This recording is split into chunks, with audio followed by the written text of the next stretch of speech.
Welcome class. Now in this video we will cover two class, that is class amphibians and class aves. Let us study one by one. First is amphibians. I am very sure that already you know what is amphibians. Amphibians are those who can live in land also, means can live on land also as well as in water. So first point in case of amphibian, I will write that they are cold-blooded animal. In my previous video, if you see that I explained that what is cold-blooded animals. Second point about amphibians is that their body is covered with the scales. Their body is made up of moist skin.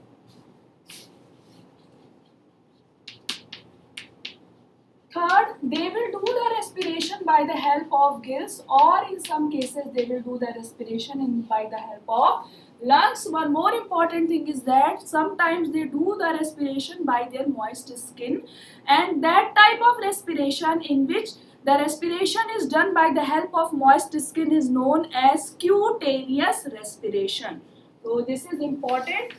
If the respiration is done by skin, for example, skin is involved in the process of respiration, and the skin should be moist skin because it contains mucus gland that will make the skin slippery. Okay, so skin will do the respiration, that is known as cutaneous respiration. Learn this. This is important. Next is that their heart is three chambered, two auricle and one ventricle. Sixth point is that they will live on land, but when they have to give their eggs, they will simply move towards water. It means from here we can know that they are living on on land as well as in water, because when they have to do the process of egg laying or fertilization, they will go in water. From here we can conclude one more point that they are laying egg. It means they are oviparous. Okay. So sixth point, that they are oviparous in nature. If you want to write the example in amphibians, there are frogs, toads, salamander. These all are the examples. Let me write it so that if you see this video again, you do not have to see another video or another book for the examples.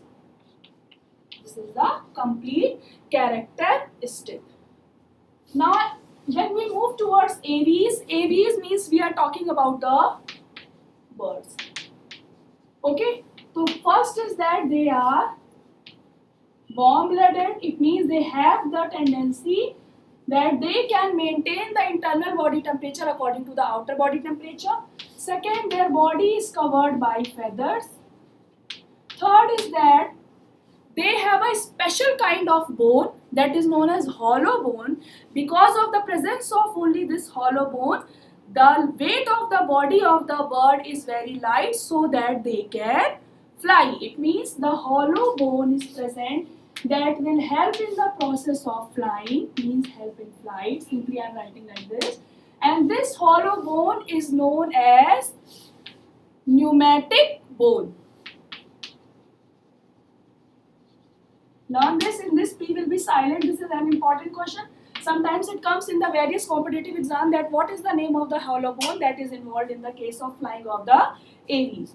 Next is that their body is divisible into head, neck, trunk and tail. That is very easy. After that, the last point which I will summarize, they have four chambered heart. Okay.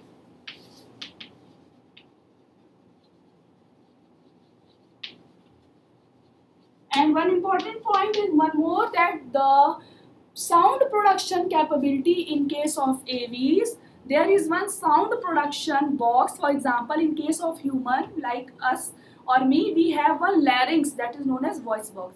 Similarly, in case of aves or birds, there is a sound production organ that is known as syrinx. Okay, so syrinx, SYRINX. This is the sound production, या sound producing organ. Now if we talk about the example, sparrow, pigeon, parrot, These all will come under the class aves. Now they are oviparous or viviparous? They are oviparous because they will lay eggs. So one more point I remember in last, that they are oviparous. So these all are the important characteristic of aves, and these all are the important characteristic of amphibians.